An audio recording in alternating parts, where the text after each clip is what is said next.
वो था परफॉर्मेंस जो कि आपने भी देखा, और ये है एक्सप्लेनेशन। तो ये जो रिंग थ्रू रबर बैंड का इफेक्ट है, इसको करने के लिए आपको पहला बात तो बहुत सारा प्रैक्टिस लगेगा, क्योंकि ये जो होगा ना बहुत ही मतलब फास्ट आपको करना होगा, और मिस डायरेक्शन भी चाहिए। तो इसके लिए आपको जो एंगल, मतलब आप कौन से एंगल से स्पेक्टेटर को दिखाओगे उसके ऊपर भी ध्यान रखना होगा। ओवरऑल ये ट्रिक इजी है, ज़्यादा कोई स्टेप नहीं है। तो फर्स्ट ऑफ ऑल ट्रिक कैसे होता है, मैं जो है रिंग को ऐसे पकड़ रहा हूँ, इस तरफ ले जा रहा हूँ एक बार, फिर जब मैं सेकेंड टाइम ले जाऊंगा तब मैं क्या करूंगा, ये जो मिडिल फिंगर है इसको ये फर्स्ट फिंगर से मैं स्वैप कर दूंगा, कुछ ऐसे, ठीक है। तो वापस से देख लेते हैं, आपको यहाँ पे जाना है, मैं भी सामने से दिखा रहा हूँ। फिर जो है आप, रुको भाई फोकस कर लेता हूँ मैं यहाँ पर, ठीक है। अब जो है मैं जब सेकेंड टाइम जा रहा हूँ ऐसे, तब मैं जो मिडिल फिंगर को इसके अंदर ऐसे रख देता हूँ। ये सब हो रहा है अभी उंगलियों के पीछे, ठीक है, सामने से किसी को नजर नहीं आएगा। मिडिल फिंगर को रख के मैं इंडेक्स फिंगर को ऐसे निकाल लेता हूँ, लेकिन स्पेक्टेटर को अभी भी लगेगा कि रिंग अंदर है, और सच में रिंग अभी भी अंदर ही है। आप ऐसे स्पेक्टेटर को आप खींचने भी कह सकते हो, देखो अभी नहीं निकलेगा। फिर जो है आप क्या करोगे, फिर आप वापस यहाँ पे आओगे, मतलब इसको निकालने के बाद वापस यहाँ पे आओगे, फिर एक बार आप ऐसे खींचोगे, और फिर जब आप वापस जाओगे तब ये जो फिंगर है हम लोग का इंडेक्स फिंगर, इसको आप इसके अंदर ऐसे ला देना। ये भी अभी पीछे ही हो रहा है, तो सामने से किसी को पता नहीं चलेगा।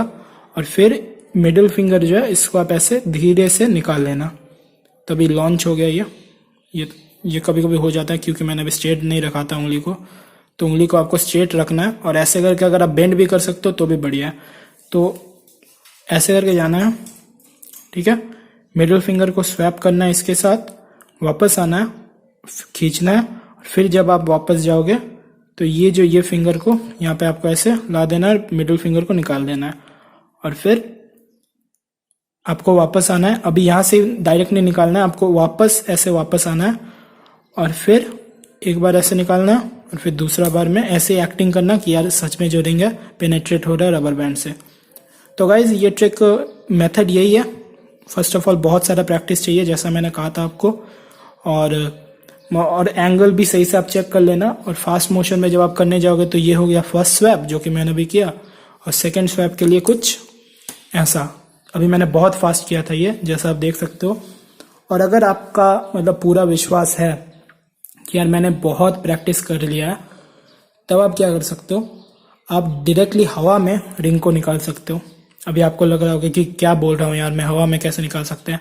तो देखो मैं पहले यहाँ पे डालूंगा, और फिर जो है ऐसे करके स्वैप कर लिया मैंने, ऐसे शेक के मोशन में आपको स्वैप करना है।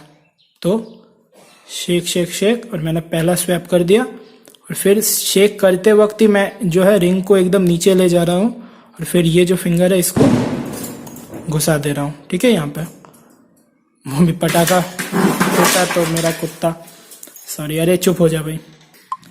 तो गाइस मेरा जो कुत्ता है उसको पटाखों से बहुत डर लगता है। तो जो मैं बोल रहा था कि यार जो रिंग है उसको आप ऐसे करके पकड़ना, ठीक है। तो जो मैं बोल रहा था हवा में करना, ठीक है। तो ऐसे हवा में आप ऐसे स्वैप कर सकते हो, और फिर जो है हवा में आप ऐसे करके डाल के इसको डायरेक्ट गिरा सकते हो। तो ये आपको लगेगा कि यार इससे क्या होगा, इससे बहुत कुछ होगा गाइस, क्योंकि ये जो है फुल मोशन में आप ऐसे किसी को हाथ को ऐसे कप करने बोल सकते हो स्पेक्टेटर को, और फिर जो आप ऐसे डायरेक्ट स्वैप करके इसको ऐसे निकाल सकते हो, जो कि अभी मैंने आप देख सकते हो स्पीड में किया।